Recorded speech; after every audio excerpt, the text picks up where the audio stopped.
Assalamualaikum. This is Dr. Nur Fatma, and we are on the platform of Nutratrix, and we will start the lecture. First lecture after MITS, first lecture of finance um, on the course Experimental Stat 701. अच्छा, सारी definitions नहीं करेंगे, जो उनसे important definitions होंगी वो वाली cover करेंगे, जिससे हमें समझ आ जाए कि हमने क्वेश्चन कैसे सॉल्व करना है। बाकी डेफिनेशंस अगर रट्टे के लिए कुछ चाहिए हैं तो by the end of the course वो हम कवर कर लेते होते हैं। ठीक है। तो एक्सपेरिमेंट आपको पता है क्या होता है, ट्रीटमेंट। अच्छा, हम इसमें सबसे पहले आरसीडी है, आरसीबीडी है, कुछ हमारे पास डिजाइन है जो हमने कवर करनी है अपने फाइनल के कोर्स में। पहला हमारा आर सीआरडी है। ठीक है। ठीक है, हम सीआरडी से ही स्टार्ट करेंगे। Here. अच्छा, ट्रीटमेंट क्या होता है, फैक्टर क्या होता है, रेप्लिकेशन क्या होती है, ये सारा कुछ आपको मैं by the help of an example ही समझा दूंगी। ठीक है। ठीक है। अच्छा, ये हम ट्रीटमेंट और ये वाले सीआरडी, ये वाले मॉडल्स उस टाइम पर यूज करते हैं। ये इनका यूज हमारे पास कब आता है, उस टाइम पे यूज करते हैं जब हमने, फॉर इंस्टेंस, एक दवाई वाली कंपनी ने दवाइयां बनाई चार, और वो देखना चाहते हैं कि इसमें से किसकी एफिकेसी ज्यादा है और किसकी एफिकेसी कम है। ठीक है। या या फिर ये हम कब लगाते हैं, एक फील्ड है, ठीक है, और फर्टिलाइजर बनाई है, फील्ड्स तो बहुत है, फर्टिलाइजर बनाई है एक कंपनी ने, चार फर्टिलाइजर बनाई है, दो फर्टिलाइजर, तीन फर्टिलाइजर। वो चेक करना चाहते हैं कि किसकी एफिकेसी, किसके रिजल्ट्स किस फर्टिलाइजर के ज्यादा अच्छे हैं। ठीक है। अब वो फर्टिलाइजर बेशक पैदावार को बढ़ाने के लिए किया जा रहा है, या जो भी उसका मकसद है ना, सेट पर्पस जो है वो किसका ज्यादा है, कंपेयर करना है आपने डिफरेंट फर्टिलाइजर्स को। तो आप क्या करोगे, आप ऑब्वियसली अगर आप दवाई है तो बंदे को खिला के देखोगे, बेशक चूहे को खिला के देख रहे हो, लेकिन अगर वो सेफ है तो मतलब रेड ट्रायल्स हो गए हैं तो आप इंसानों को खिला के देखोगे। वेट लॉस सप्लीमेंट बनाए तो आप लोगों को खिला के देखोगे। इसी तरह फर्टिलाइजर है तो आप आई एम सॉरी, फर्टिलाइजर है तो वो आप फील्ड में अप्लाई करके देखोगे। ठीक है। अब फॉर इंस्टेंस चार दवाइयां हैं तो हमारे चार ट्रीटमेंट्स हैं। ठीक है। चार वेट लूज की दवाइयां बनी हैं तो वो चार हमारे ट्रीटमेंट्स हैं। चार फर्टिलाइजर है तो हमारे चार ट्रीटमेंट्स हो गए। ओके। अगली चीज, अब आप ऐसे नहीं कर सकते कि एक बंदे को वो चारों खिला के देखो और आपको पता चल जाए, या चार बंदे लिए, चार दवाइयां ली, चारों ने खाई, और आपको पता चल गया जी इसका वेट लूज हुआ है तो ठीक है, इसका वेट लूज नहीं हुआ तो ये वाली दवाई ठीक नहीं है। No, it can't happen, because उसके अदर फैक्टर्स भी तो हो सकते हैं ना। वो बंदे के हार्मोन्स का कोई इश्यू चल रहा था इसलिए वो दवाई नहीं काम की, लेकिन अगर वो किसी और को हम खिलाते तो कर जानी थी। तो हम क्या करेंगे, हम उतने ही हम एक मतलब एक नंबर सेट करेंगे कि एटलीस्ट इतने हम लोग लेंगे। जैसे अगर चार दवाइयां हैं, ठीक है, चार हमारे ट्रीटमेंट्स थे, तो हम उतनी ही रेप्लीकेशंस लेंगे। यानी एक दवाई चार लोगों को खिला के देखेंगे, दूसरी दवाई दूसरे चार लोगों को खिलाएंगे, तीसरी दवाई तीसरे चार लोगों को, चौथी दवाई अगले चार लोगों को खिलाएंगे। ठीक हो गया। तो टोटल हमारे पास जो एक्सपेरिमेंटल यूनिट बनेगा वो 16 का बनेगा। ठीक हो गया। मतलब हमने चार लोग लिए और उनको चार दवाइयां खिलाई, फिर अगले चार लोग लिए, उनको भी चार दवाइयां खिलाई। ठीक हो गया। यानी एक दवाई की कितनी रेप्लिकेशन कर रहे हैं, एक दवाई की रेप्लिकेशन कितनी हो गई, फोर लोगों को। हम तीन को भी खिला सकते थे, हम पांच को भी खिला सकते थे, ये हमारा अपना अपना था। ठीक है, कि हम देखना चाह रहे हैं। फाइव ले सकते हो आप। ठीक है, कि जैसे आपने चार दवाइयां थी, पांच लोगों को खिलाई, एक्सपेरिमेंटल यूनिट हमारा आ गया 20। इससे क्या होगा कि हम दूसरे फैक्टर्स को भी कंट्रोल कर सकेंगे, हमें पता चलेगा, सही वाला रिजल्ट हमारे सामने आएगा। ये नहीं है कि उसके दूसरे फैक्टर्स की वजह से वो हो गया। ठीक है। आप उन चार लोगों को खिला रहे हो सेम दवाई और फिर उसका इफेक्ट देखोगे तो it would be more better कि आप सिर्फ एक इंसान को ही खिला के आपने अपना रिजल्ट कंक्लूड कर दिया। ठीक हो गया। अब हमारे पास ट्रीटमेंट हो गया टी। टी से डिनोट करते हैं हम ट्रीटमेंट को, जितनी भी आपकी दवाइयां हैं, जितने भी आपके फर्टिलाइजर है, जितनी भी चीजें आपने कंपेयर करके टेस्ट करनी है, वो आपका ट्रीटमेंट है। ठीक है। अब whose effect on the experimental material is to be measured, जिसका इफेक्ट मेजर करना है। फिर हमारे हमने दूसरी चीज रेप्लिकेशन की है, कि रेप्लिकेशन क्या होती है, कि जितनी दफा आपने जितने लोगों पे वो सेम एक ट्रीटमेंट को रिपीट करना है। अगर मैं एक दवाई तीन लोगों को दे रही हूँ तो मेरा रेप्लिकेशन तीन है, चार लोगों को दे रही हूँ और इसको डिनोट करते हैं स्मॉल आर से, तो मेरा रेप्लिकेशन कितनी है, फोर। ठीक हो गया। अब इन दोनों को अगर हम मल्टीप्लाई करते हैं आपस में, जैसे अगर ट्रीटमेंट पांच है, पांच दवाइयां, और तीन लोगों को हर दवाई खिला के देखती है, तीन तीन लोगों को, हम एक दवाई तीन लोगों को, अगली दवाई भी तीन लोगों को, डिफरेंट तीन लोग। ठीक है। तो वो हमारे पास क्या आ गई, उसकी रेप्लिकेशन। इन दोनों को जब हम मल्टीप्लाई करते हैं तो हमारे पास आता है एक्सपेरिमेंटल यूनिट। ठीक है, वो मिनिमम नंबर ऑफ लोग और दवाई, वो minimum number of fertilizer and हमारे पास क्या हो गया, फील्ड। दोनों को मल्टीप्लाई करोगे तो हमारे पास, इसको किससे डिनोट करते हैं, एन से। ठीक है, n is equal to r into t, r is replication and t is treatment. तो ये हमारे पास आ गया एक्सपेरिमेंटल यूनिट। ठीक है, दो एग्जांपल से ही मैं चल रही हूँ, आगे देख लेते हैं। ठीक है, अब हमारे पास ये हम कब कब लगाते हैं, सीआरडी कब लगाते हैं, आरसीबीडी कब लगाते हैं, लैटिन स्क्वायर कब लगाते हैं, यानी ये हमारे डिफरेंट स्टडी डिजाइन हैं, मॉडल्स हैं जो हम अप्लाई करते हैं। लेकिन कौन कौन सा वाला किस टाइम पे अप्लाई करते हैं वो हम देख लेते हैं। बाकी किस तरह से अप्लाई करते हैं वो आज हम सीआरडी कर लेंगे, आरसीबीडी हम अगले लेक्चर में कर लेंगे। रात को रखना है, कल रखना है, जैसे भी, क्योंकि सर करवा चुके होंगे और हमारा, हम पीछे चल रहे हैं, आई डोंट नो व्हाई। ठीक है, सीआरडी तब लगाते हैं जो हमारा, अच्छा किस पे डिपेंड करता है कि आपने कौन सा वाला लगाना है, जो आपका है ना रेप्लिकेशन। ठीक है, उस पर डिपेंड करेगा, रेप्लिकेशन के करेक्टरिस्टिक्स पर डिपेंड करेगा कि आपने कौन सा वाला स्टडी मॉडल लगाना है। ठीक है, फॉर इंस्टेंस इसको कैसे समझा सकती हूँ, मैं एग्जांपल से समझाती हूँ। अब जो हमारे पास चार लोग थे जिन्होंने खा के देखनी थी वेट लूज की मेडिसिन, अगर वो चार के चार लोगों का एज और प्रोफेशन सेम है, ठीक है, ये उसके करेक्टरिस्टिक्स है ना, एज उनकी करेक्टरिस्टिक है, प्रोफेशन उनका करेक्टरिस्टिक है, अगर उनकी जो करेक्टरिस्टिक्स हैं वो सेम है तो हम सीआरडी लगाएंगे। फॉर इंस्टेंस, अगर ये 16 चार रेप्लीकेशन है ना, तो कितने हमारे पास टोटल एक्सपेरिमेंटल यूनिट हो जाएगा, 16। तो जो हमारे 16 लोग हैं, अगर वो 16 के 16 लोग हमारे पास आते हैं, लाइक उनका सेम एज है, फॉर इंस्टेंस उनका सेम एज ग्रुप है कि वो सारे 20 से 25 साल के लोग हैं, ठीक हो गया, और उनका प्रोफेशन सेम है, यानी वो सारे के सारे टीचर हैं। ठीक है, तो हम सीआरडी लगाएंगे। लेकिन देखो इससे फर्क कैसे पड़ा है, दवाई खाने पर एज और प्रोफेशन का फर्क नहीं पड़ना चाहिए, पर पड़ता है। अगर आप बच्चे को दे रहे हो, उसकी डोज, उसकी बायोअवेलेबिलिटी, हर चीज डिफरेंट हो जाएगी एक उससे कि जो आप एक अडल्ट को दे रहे हो, या प्रोफेशन। फॉर इंस्टेंस एक टीचर है और एक वैसे ही मजदूर वगैरह है, ठीक है, तो अब वो जो जिसका लिटरेसी रेट कम है ना, उसे दवाई की इंपॉर्टेंस का नहीं पता, तो वो उस तरह से उस जिस तरह से डॉक्टर ने बताया नहीं लेगा। ठीक हो गया, आपका स्टिकिंग टू द प्लान, जो भी आपको दवाई का प्लान शेयर किया जाता है वो डायरेक्टली प्रोपोर्शनल है आपके लिटरेसी रेट से, या आप कितनी समझ बूझ रखते हो। ठीक है, तो अगर तो टीचर है तो वो अच्छा खासा आपको पता है कि वो उसी तरह से उसको स्ट्रिक्टली फॉलो करेगा।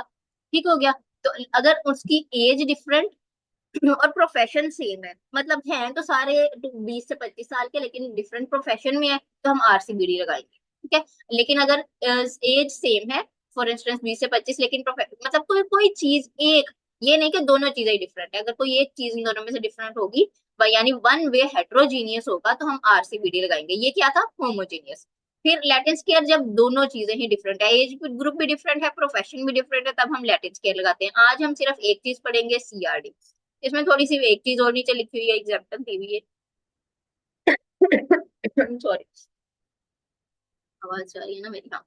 ठीक है, अच्छा इसके अंदर हम जैसे एच एंड डी के लोग हैं, फॉर इंस्टेंस हमने 16 लोग जो लिए हैं वो सारे के सारे एच एंड डी के। देख क्या रहे हैं हम, कि अगर हम टीचर बदलें स्टैट पढ़ाने के लिए, तो बच्चों के रिजल्ट्स जो हैं वो चेंज होते हैं, अच्छे होते हैं, बुरे होते हैं, या सेम रहते हैं, ये हम चेक करना चाह रहे हैं, टीचर की एफिशिएंसी चेक करना चाह रहे हैं। अगर सारे जितने भी बच्चे हैं वो हमने एचएनडी के लिए, और सबका कोर्स जो इनरोल्ड है, हम जो टीचर चेंज कर रहे हैं वो 701 है, स्टैट 701, डिग्री भी सेम हो गई, सब्जेक्ट भी सेम हो गया, तो हम सीआरडी लगाएंगे। ठीक हो गया, अब अगर हम एचएनडी के लेते हैं लेकिन उन्होंने डिफरेंट सब्जेक्ट्स एनरोल किए हुए हैं, एक वन वे हेट्रोजेनिटी आ गई, तो हम क्या करेंगे, हम आरसीबीडी लगाएंगे। फिर अगली बात हमारे पास आ गई, ये ऊपर से मिलता है, ये साथ ये भी नजर आया आपको, ठीक है। लेकिन अगर डिफरेंट डिग्रीज है, एच एन डी है, एफ टी है, और डिफरेंट ही सब्जेक्ट्स एनरोल किया, हमें टू वे हेट्रोजीनियस हो जाएगा, तो फिर हम लैटिन स्केयर लगाएंगे। ठीक है, लेट्स स्टार्ट के हम आज, अच्छा वैसे ज्यादातर, अच्छा चलिए बात की बताऊंगी, आपका क्लियर हो गया।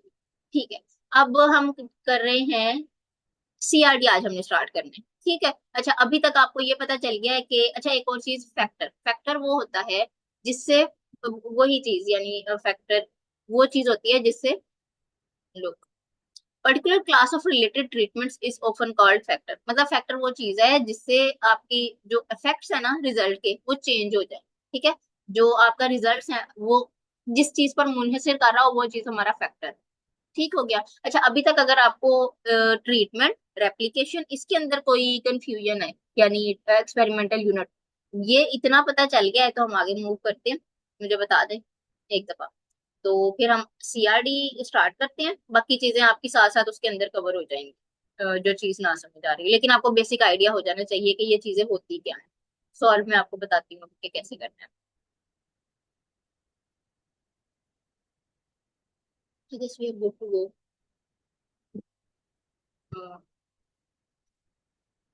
नो वन टोल्ड, लेकिन I hope you are good to go. ठीक है। अच्छा, हमारे पास ये सीआरडी का प्लान है। ठीक है। अच्छा, हम करते क्या है, देखो सबसे पहले ना, ये 16 लोग थे हमारे पास। ठीक है। अब ये 16 लोगों को कौन से बंदे को कौन सी दवाई खिलानी है ये किस तरह से डिसाइड किया जा सकता है। अब आपके पास अब 16 लोग हैं। ठीक है। और आपने जो अपनी 4 दवाइयां है ना, वो उन लोगों को देनी है। एक दवाई 4 लोगों को, अगली दवाई भी 4 लोगों को, अगली दवाई 4 लोगों को, अगली दवाई 4 लोगों को देनी है। लेकिन कौन से वाले को कौन सी देनी है, ये आपको कैसे पता चलेगा। ठीक है। यहाँ आपके पास दो सिस्टम्स आते हैं, या तो आप सिस्टेमिक वे में चले, पहले यहाँ पर लिख लें 1 2 3 4 में T1 T2 T3 T4, आगे भी लिख लें T1 T2 T3 T4, फिर आगे भी इसी तरह और आगे भी ऐसे। ये हो गया हमारा सिस्टेमिक। ठीक है। अगर इसमें रैंडमाइजेशन करनी थी, तो यहाँ सारा T1 आ गया, यहाँ सारा T2 आ गया, यहाँ सारा T3 और यहाँ सारा T4। ये आपकी सिस्टेमिक चल रही है ना। ठीक है। लेकिन हम चाहते हैं रैंडमाइज्ड, हम कहते हैं रैंडमली हमारे पास जो मिक्सअप हो ना, वो रैंडम आए। उसके लिए क्या कर सकते हैं, वही जो हम जैसे कमेटी डालते हैं, पर्ची निकालते हैं, रैंडमली निकलती है किसकी कमेटी किस नंबर पे निकलनी है, पर्ची डालते हैं ना, उसके लिए वो काम करना है हमने। लेकिन हमने एक्चुअली पर्ची डाल के नहीं निकालनी, हमने सपोज कर लेना कि चलो ये पर्ची निकली है। ठीक हो गया। लेआउट के लिए इसी तरह से एक बॉक्स बनेगा, उसके अंदर 1 से लेकर 16 तक काउंटिंग लिखी। ठीक है। ठीक है। अब 4 पर्चियां बनाई हैं, T1 T2 T3 T4, उसमें से पहली पर्ची निकाली, T4 की निकली, यहाँ लिख दिया 1 के आगे। फिर दूसरी पर्ची निकाली, उसके ऊपर लिखा हुआ था T3, वो यहाँ 2 के आगे लिख दिया। तीसरी पर्ची निकाली, वो आ गई T1, वो यहाँ लिख दिया हमने। फिर चौथी पर्ची निकाली, उस पे T4, दोबारा दोबारा T4 की पर्ची निकल आई, वही निकल सकती है, अंदर ही पड़ी हुई है। T4 लिख दिया, T4 रिपीट हो गया, हमें कोई मसला नहीं है, हमारा रैंडम चल रहा है। ठीक है। इसी तरह आप पर्ची निकालते जाएंगे, और अब ये इतना हो गया, अब दोबारा से आप पर्चियां निकाल रहे हैं, हर पर्ची 4 दफा ही निकलेगी, 4 दफा ही रिपीट होगी। ठीक है। आपने ये दोबारा यहाँ पे भी लिखा, यहाँ पे भी लिखा, यहाँ पर भी लिखा, सारी आपके पास पर्चियां आ गई, आपको पता चल गया, एक रैंडम लिख लिया आपने। ये हमारा रैंडमाइज्ड कंट्रोल था। ठीक हो गया। अब उसके बाद अगली ये चीज जो है ना, ये है रिस्पॉन्स रेट। ये हमारा, ये चीज जो हमें चाहिए। फॉर इंस्टेंस, आपने एक बंदे को अब दवाई खिला दी। ठीक है। ये T1 था आपका बंदा। ठीक है। जिसको आपने पहला ट्रीटमेंट, पहला बंदा था और उसको पहली दवाई दी थी, ये आपका T1 है। ठीक है। अब ये वाला जो T1 है, ये आप, इसने आपको ये दूसरी दवाई दी है, आपने इसको मतलब पहली दवाई दूसरे बंदे को दी है, और ये वाली पहली दवाई तीसरे बंदे को दी है, ये वाला T1, और ये चौथी जगह पर जो T1 लिखा हुआ है, ये पहली दवाई चौथे बंदे को दी है। ठीक है। इतनी बात समझ आ गई। अब ये रिस्पॉन्स रेट वाली बात समझे। पहले था उसका वजन, दवाई देने से पहले आपने उसका वजन किया, लिख लिया, उसे दवाई दी, उसे को 1 महीना आपने खा के इस टाइम पे रोज आने हैं मेरे पास वापस 1 महीने बाद। 1 महीने बाद आया, उसका वेट था 93। ठीक है। आपने इन दोनों को डिफरेंस जब निकाला, तो वो है 7 kg। ये है हमारा रिस्पॉन्स, ये है हमें जो रिस्पॉन्स रेट चाहिए। ठीक है। ये हमें मैटर कर रहा है। अब उसका भला पहले 107 किलो वजन था, और जब वो दोबारा आया तब 100 किलो था, डिफरेंस तो 7 का ही पड़ा ना। तो that is what we actually need. ठीक है। इसी तरह अगले बंदे का किया, सारे लोगों का हम इसी तरह से लिखते जाएंगे। उसके बाद रिस्पॉन्स रेट हो गया ये वाला। ठीक है। ये रिस्पॉन्स रेट सबका आ गया हमारे पास, लिख लिया आगे हमने। अब हम एक क्वेश्चन प्रॉपरली सॉल्व करते हैं, सो वी नो कि सॉल्व करना कैसे है, पर्चियों वाला काम हो गया हमारा। Following data represents the weight loss in kg by 4 different brands of diet. ये 4 ब्रांड्स हैं, T1 T2 T3 T4, 4 different treatments हैं हमारे पास, 4 डिफरेंट किस्म की यानी दवाइयां हैं। 16 लोगों को हम खिला के देखेंगे। ठीक है। 16 subject experiencing weight loss, weight loss की दवाई है, चार, एक कंपनी ने 4 डिफरेंट बनाई है, या 4 डिफरेंट कंपनियों की हम चेक कर रहे हैं। ठीक है। 4 डिफरेंट ब्रांड, 4 डिफरेंट कंपनियों की वेट लॉस की दवाई हम चेक करना चाह रहे हैं, किससे ज्यादा फर्क पड़ता है या सबसे सेम फर्क। Brands T1 3 are old, T2 4 are developed recently.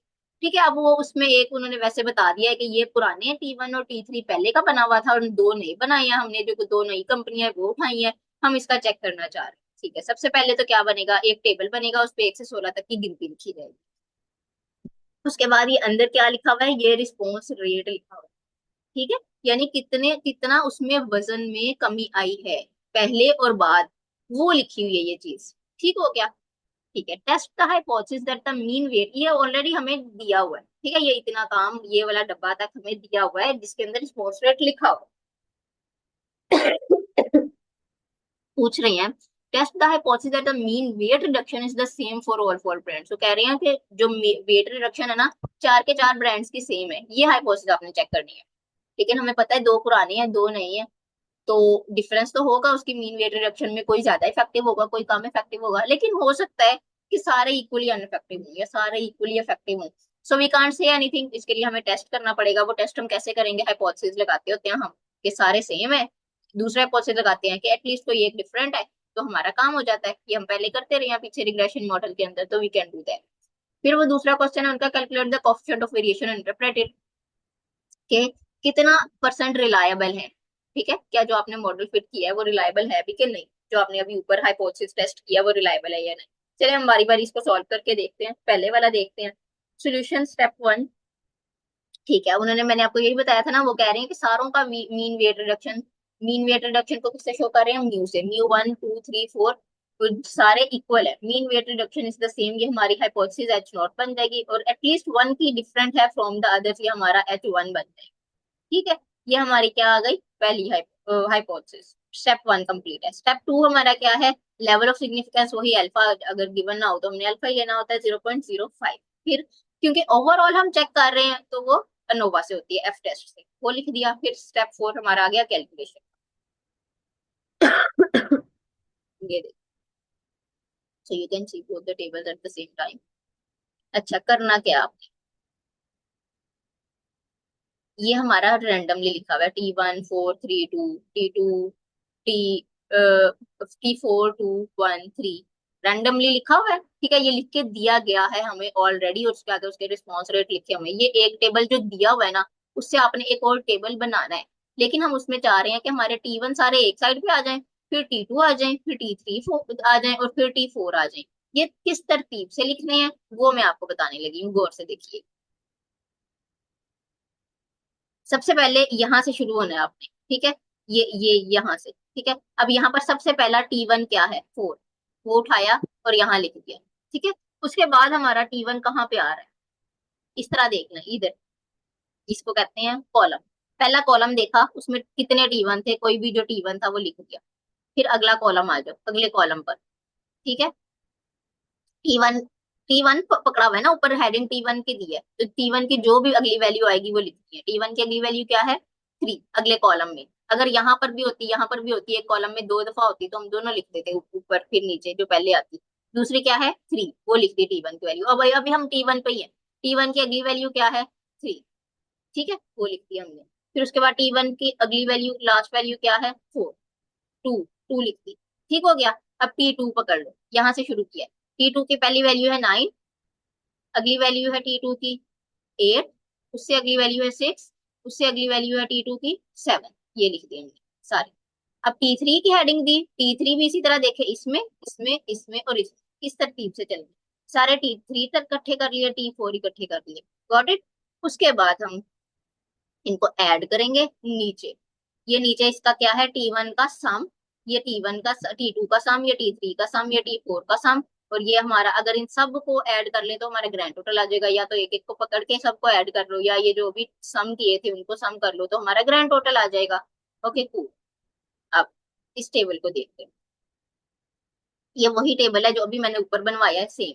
ये T1 था, ये उसका नीचे T1 का टोटल आ गया, और ये ग्रैंड टोटल आ गया। यहाँ तक अभी मैंने बॉक्स ऊपर सर ने जो बनाया हुआ था वो आपको शो करवा दिया। Got it. ठीक है, उसके बाद मीन कैसे लेते हैं, जितनी वैल्यूज हो सारी वैल्यूज प्लस करके नंबर ऑफ वैल्यूज से डिवाइड कर दो तो मीन आता है। तो ये जितनी जो भी टोटल था उसको, नंबर ऑफ वैल्यूज कितनी थी, कितने का सम है, ये 4 वैल्यूज का सम है, 4 से डिवाइड किया, इसको भी इसको भी इसको भी, ये नीचे हमारे पास ट्रीटमेंट का मीन आ गया। ट्रीटमेंट पे मीन को y से डिनोट करते हैं, y होता है मीन, और T1 क्या है, ट्रीटमेंट 1। ट्रीटमेंट 1 का मीन ये है 3, ट्रीटमेंट 2 का मीन 7.5, ट्रीटमेंट 3 का मीन, ट्रीटमेंट 4 का मीन। ठीक हो गया। और ग्रैंड टोटल क्या होता है, जितनी भी आपकी वैल्यूज थी उन सबका सम ग्रैंड टोटल कहलाता है। अब ये है ग्रैंड मीन, ये है ट्रीटमेंट के मीन। ठीक है, ये ट्रीटमेंट के मीन कैसे आए हैं, 4 से डिवाइड किया क्योंकि नंबर ऑफ वैल्यूज 4 थी। लेकिन ग्रैंड मीन ग्रैंड टोटल का मीन है। ग्रैंड टोटल कितना है, 96। 96 कहाँ से आया है, 16 वैल्यूज को ऐड करके आया है, तो 16 से डिवाइड करेंगे। ठीक है, ग्रैंड टोटल को डिवाइड करेंगे टोटल नंबर ऑफ वैल्यूज से, तो हमारे पास क्या आ गया, grand mean. Okay cool. Next is, ये देखो ये दोबारा करके भी दिखाया कि ग्रैंड मीन कैसे आता है, ग्रैंड टोटल को एन यानी टोटल नंबर ऑफ वैल्यू से डिवाइड करेंगे तो हमारे पास ग्रैंड मीन आ जाएगा। नेक्स्ट ये वैल्यू हमारी करेक्शन फैक्टर है, ये आगे यूज होनी है, इसलिए ये जो वैल्यू आगे यूज होनी है ना वो उन्होंने बताया कैसे निकालनी है। ग्रैंड टोटल का स्केयर लेना है, ग्रैंड टोटल वो ऊपर वाला है, ये ग्रैंड मीन है, ये नहीं। ग्रैंड टोटल 96 है जो हमने ऊपर निकाला था, ये है ग्रैंड टोटल। उसका स्केयर लेके टोटल नंबर ऑफ वैल्यूज पे अगर डिवाइड करोगे, वैसे सिंपल करोगे तो ग्रैंड मीन आ जाएगा। अगर उसका स्केयर लेके total number of values n से डिवाइड करोगे तो करेक्शन फैक्टर आ जाएगा। ठीक, अगली चीज है टीएसएस। टीएसएस कैसे कैलकुलेट करना है, टीएसएस इस तरह से कैलकुलेट करना है, जितनी वैल्यूज होती है ना उन सबका स्केयर लेके जाना है, सबका स्केयर लेके ऐड करके करेक्शन फैक्टर में से माइनस कर देना है। सबका स्केयर कैसे लोगे, कैलकुलेटर पकड़ोगे, 4 square plus 3 square plus 2 square plus 3 square plus 6 square plus 8 square, ये करते जाओ। ठीक है है आपके पास इतना टाइम, 2 मिनट लगते हैं इसका स्केयर करने में, कुछ भी नहीं। ऐसे लग रहा होता है बहुत ज्यादा है, तुम्हारा तो टाइम ही खत्म हो जाएगा, नहीं होता। सारी एक एक करके ऐड करते जानी, यानी 4 स्केयर 3 स्केयर ये सारी टोटल इन सब का स्केयर लेना है सेपरेटली, और उसको किस में से माइनस करना है, करेक्शन फैक्टर जो भी निकाला उसमें से। तो आपका क्या आ जाएगा, टीएसएस, ये आपकी टीएसएस की वैल्यू है। फिर अगला हमारे पास है एसएसटी। एसएसटी कैसे कैलकुलेट करना है, ये जो आपके पास नीचे ट्रीटमेंट का मीन आया है ना, इन सारे ट्रीटमेंट के मीन, यानी ये ट्रीटमेंट का मीन है, जितना भी आपका टोटल है T1। ठीक है, T1 का टोटल, T2 का टोटल, T3 का टोटल, T4 का टोटल, जितना भी आपका टोटल है ना, उसका स्केयर लेके उसको जितनी नंबर ऑफ वैल्यूज है उससे डिवाइड कर दे, और वो है ही 4। ठीक है इसको करेक्टिंग फैक्टर से माइनस करोगे तो क्या, एस एस टी की वैल्यू आ जाएगी। एस एस टी की वैल्यू भी आ गई, और एस एस ई की वैल्यू हमें पता है, टी एस एस में से एस एस टी निकालो तो हमारे पास एस एस ई की वैल्यू आती है। अब वैल्यूज तो हमारे पास सारी आ गई हैं, इसके अंदर पुट करेंगे तो हमारे पास नोवा टेबल सॉल्व हो जाएगा। देखो यहाँ पर हमने ट्रीटमेंट लिखा, यहाँ एरर लिखा, यहाँ टोटल लिखा, बिल्कुल उसी तरह जिस तरह रिग्रेशन वाला हमारा टेबल बनता था। तो टोटल में से 1 माइनस करोगे तो टोटल का डिग्री ऑफ फ्रीडम आ जाएगा। ट्रीटमेंट का डिग्री ऑफ फ्रीडम कैसे आता है, जितनी टोटल नंबर था उसमें से, यानी जितने टोटल ट्रीटमेंट्स थे ना, 4 ट्रीटमेंट्स थे, उसमें से 1 माइनस करोगे तो आपके पास ट्रीटमेंट का डिग्री ऑफ फ्रीडम आ जाएगा। फिर एरर का इन दोनों को माइनस कर दो, 15 में से 3 निकाल ले 12, हमारे पास एरर का ये बिल्कुल सेम बन रहा है नोवा टेबल, बिल्कुल सेम जो मिड में किया है। तो आपने पेपर दिया है तो अब तो आपको आता ही है। फिर एस एस किस तरह से, एस एस हमारे पास एस एस टी भी निकाला, एस एस ई भी निकाला, एस एस टी और ई सारे निकाल लिए हैं, यहाँ पर सिर्फ लिखे ही हैं आपने क्योंकि अभी तो निकाले हैं। फिर मीन स्क्वायर इन दोनों को डिवाइड किया, इन दोनों को डिवाइड किया, हमारे पास मीन स्क्वायर आ गया। एम एस टी और एम एस ई दोनों आ गए। अब इसके बाद आगे इन दोनों को ऊपर नीचे रख के अगर डिवाइड कर दोगे तो एफ कैलकुलेटेड की वैल्यू आ जाएगी, और एफ टेबल की उसी तरह टेबल में से देखेंगे आप। ठीक है, या फिर सर गिवन होगी, आपके पास गिवन होगी इसकी वैल्यू ऑलरेडी पेपर। ठीक है, अब हमने क्या करना है, कंक्लूड। क्योंकि हमारे पास दोनों एफ कैलकुलेटेड और एफ टेबल वैल्यू आ गई है, F calculated is bigger than the F table, तो इसका क्या मतलब है कि हम रिजेक्ट करेंगे एच नोट को। रिजेक्ट करने का क्या मतलब है कि सारे ब्रांड्स की जो एफिकेसी है वो डिफरेंट है। हम क्योंकि एच नोट थी कि सेम है, सेम वाली हमने हाइपोथेसिस रिजेक्ट करके ये बोला है कि किसी दवाई की एफिकेसी ज्यादा है, किसी की कम है। अब हमें ये नहीं पता किसकी ज्यादा है किसकी कम है, लेकिन इतना हमें पता है कि सबकी सेम नहीं है, एटलीस्ट किसी एक की ज्यादा, कम अज कम किसी एक की, बाकी 3 से ज्यादा जरूर है, ये हमने बता दिया। ठीक है, ये हमारा कंक्लूड हो गया यहाँ से। नेक्स्ट हमारे पास क्वेश्चन है कि जो यहाँ मैं पढ़ रही थी कि आप बताएं उसकी calculate the coefficient of variation और इंटरप्रेट करें। कोफिशिएंट ऑफ वेरिएशन ये बताता है कि जो आपने अभी कही है बात पिछले क्वेश्चन में कि ये इसकी एफिकेसी ज्यादा है या कम है, ये बात कितनी रिलायबल है। ठीक है, रिलायबिलिटी को बताता है कोएफिशिएंट ऑफ वेरिएशन, उसका क्या फॉर्मूला है, एमएसई। अनोवा जब हम लगाते हैं तो एमएसई कैलकुलेट होता है हमारा, MSE mean square of error. ठीक है, जो भी मीन स्क्वायर ऑफ एरर है उसका आपने अंडर रूट लेना है, ये हमारा फॉर्मूला है। उसका आपने अंडर रूट लेके उसको ग्रैंड मीन कौन सा वाला जब हम ग्रैंड टोटल को, ये देखें ग्रैंड टोटल को जब हम 16 से डिवाइड करते थे ना तब आता था ग्रैंड मीन 6 या उसकी वैल्यू ये रही, उससे डिवाइड करेंगे, यानी under root of mean square error divided by grand mean, उसको 100 से मल्टीप्लाई करोगे तो आपके पास एक परसेंटेज में वैल्यू आएगी। वो वैल्यू हमारी कोफिशिएंट ऑफ वेरिएशन को शो करती है। अगर वो वैल्यू, अगर आप फील्ड में एक्सपेरिमेंट कर रहे हैं ना, तो अगर वो 20 से कम है तो इसका मतलब है कि हमारे एक्सपेरिमेंट के रिजल्ट रिलायबल है। लेकिन अगर आप लैब में कर रहे हैं, क्योंकि वहां पर ज्यादा कंट्रोल्ड इन्वायरमेंट होता है, तो हम कम रेंज देते हैं, यानी अगर 10% से कम है आपकी जो कोफिशिएंट वेरिएशन की वैल्यू, तो इसका मतलब है कि आपके एक्सपेरिमेंट जो है, आपके जो भी आपने अभी कंक्लूड किया है वो रिलायबल है। ठीक है, तो यहाँ पर हमारे पास 27 आ रहा है, तो ये रिलायबल नहीं है। ठीक है, लेकिन ये हमने सिर्फ समझने के लिए क्वेश्चन किया है, so cool, now we know. फिर तीसरा क्वेश्चन हमारे पास उन्होंने दिया हुआ है, find the treatment mean and standard error of mean. Treatment mean किस तरह से निकालते हैं, ट्रीटमेंट मीन तो हमने ऊपर निकाले हैं अभी। फाइंड ट्रीटमेंट मीन निकाला है हम टेबल में, कैसे निकालते थे, जो भी ट्रीटमेंट का सम था उसको जितना नंबर था, चार चार नंबर था, चार चार से डिवाइड किया था, ये 3, 7.5, 2.5, 11, ये हमारे ट्रीटमेंट के मीन है, चुप करके लिख देंगे हम, उन्होंने कहा निकाले, हमने लिख दिए, ये रहे।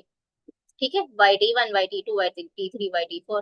फिर अगला उन्होंने क्या क्वेश्चन पूछा है, साथ ही उसके standard error of treatment mean, treatment mean लिख के उसका स्टैंडर्ड एरर निकालना है। स्टैंडर्ड एरर किस तरह से निकालते हैं, उसका ये फॉर्मूला है, mean square error ANOVA table में निकल आता था, और साथ में ओवर आर रेप्लीकेशन, 4 रेप्लीकेशन है। अगर यहाँ तो थी सबकी ही 4, अगर किसी दवाई को एक से ज्यादा दफा किया, मतलब कोई दवाई 4 दफा, कोई दवाई 3 दफा रेप्लीकेट की होती, यानी कितने लोगों को खिलाई होती, कोई एक दवाई 5 लोगों को खिलाई है और कोई दवाई 3 लोगों को खिलाई है, तो हमारा रेप्लिकेशन आर डिफरेंट था ना, तो हम ये उतने डिफरेंट दफा करते हैं, क्योंकि ये हर दवाई का करना है ना।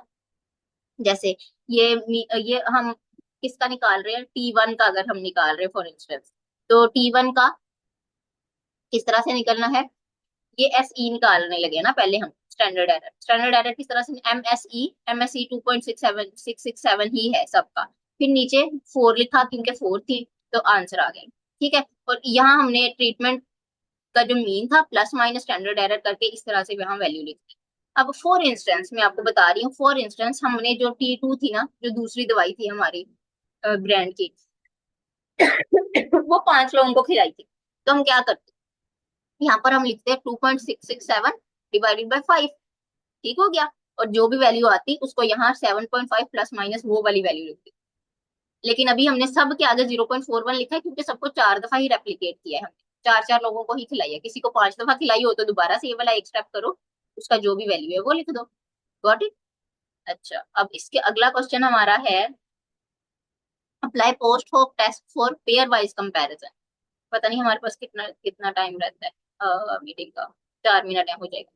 अच्छा, तो हमारे पास उन्होंने पूछा हुआ है कि पोस्ट होक अप्लाई करें, post hoc test for pairwise comparison. अच्छा, होता क्या है, पोस्ट होक हमें ये बताता है, मैंने आपको ऊपर बताया था कि हमें ये नहीं पता कि किसकी एफिशिएंसी ज्यादा है, एफिकेसी ज्यादा है दूसरे से, किस दवाई की, ये पता चल गया कि सबकी सेम नहीं है, लेकिन ये पता करने के लिए कि किसकी ज्यादा है किसकी कम है, हम क्या करते हैं, हम ये टेस्ट लगाते हैं। 4 तरह के टेस्ट हैं पोस्ट होक के अंदर, टक्की, हम आज तक ही करते हैं, फिर बाकी हम नेक्स्ट में करेंगे, अब किसी और टाइम पे, अभी एक ही करेंगे, कंफ्यूज का क्या आप लोग ना हो। अच्छा, टक्की टेस्ट में क्या होता है, किस तरह से अप्लाई करना होता है, सबसे पहले स्टेप 1 है ट्रीटमेंट के मीन्स लिख लेना, लिख लिए, निकाल चुके हैं, इससे पिछले स्टेप में अभी लिख के हटे हैं, इससे पिछले क्वेश्चन। फिर उसको असेंडिंग ऑर्डर में लिख लो, सबसे ज्यादा कम वैल्यू किसकी है, 2.5 T3 की, तो T3 पहले लिखा, फिर T1, फिर T2, फिर T4, लिख लिए असेंडिंग ऑर्डर में, यानी 2.5, 3, 7.5, 11, 2 स्टेप्स हो गए। तीसरा स्टेप क्या है, कंपैरिजन करना, ये टेबल देखना बनाना कैसे, इस टेबल का जो पहला कंपैरिजन है ना, ये गौर से देख, हो गया, ठीक है, ठीक हो गया, ये देख, क्या मैं बहुत ज्यादा आगे आ गई, नहीं सही थी ये। ठीक है। अच्छा, हमने देखना क्या है, ये किस तरह से लिखना है हमने, हम चाहते हैं कि हम हर ट्रीट दो दो का कंपैरिजन करना है, इन दो मतलब ये एक पकड़ना है पेयर बनाने हैं इनके, और इस तरह से बनाने हैं कि सारे एक दूसरे से के साथ कंपेयर हो जाए। तो एक साइड से शुरू करते हैं हम। फॉर इंस्टेंस इसको पकड़ते हैं, सबको अगर चार वैल्यूज हैं और दो दो के पेयर बनाने हैं तो कितने पेयर बनेंगे, छह पेयर बनेंगे। किस तरह से, जैसे पहला पकड़ा, इसको इससे कंपेयर करेंगे, इससे कंपेयर करेंगे, इससे कंपेयर करेंगे, कितने हो गए, तीन। फिर इसको करना है कंपेयर, इससे तो कर लिया हुआ है ना, आगे कोई जाएंगे, इससे और इससे दो कंपैरिजन हो गए, पहले तीन थे फिर दो हो गए, पांच हो गए। अब ये वाला पकड़ो, इसको इससे करेंगे क्योंकि पीछे वाले दोनों से ये हो चुका है। ठीक है, तो ये कितना हो गया, एक और छह, सारे आपस में कंपेयर हो चुके हैं। लिखने किस तरह से है, टेबल किस तरह से ड्रॉ करना है इसका, वो देखो। हम चाहते हैं कि जो सबसे जिसकी वैल्यू ज्यादा है ना, पहले सबसे उसको लिखें। ये हमने असेंडिंग ऑर्डर में तरतीब इसीलिए दी थी ताकि हम एंड वाला उठा के लिखें। सबसे ज्यादा वैल्यू 11 किसकी है, T4 की है।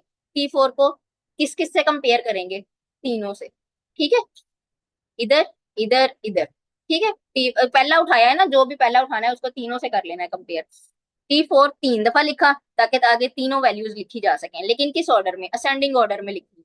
सबसे असेंडिंग ऑर्डर में हमने किया तो वह सबसे पहले T3 लिखेंगे, फिर T1 लिखेंगे, फिर T2 लिखेंगे।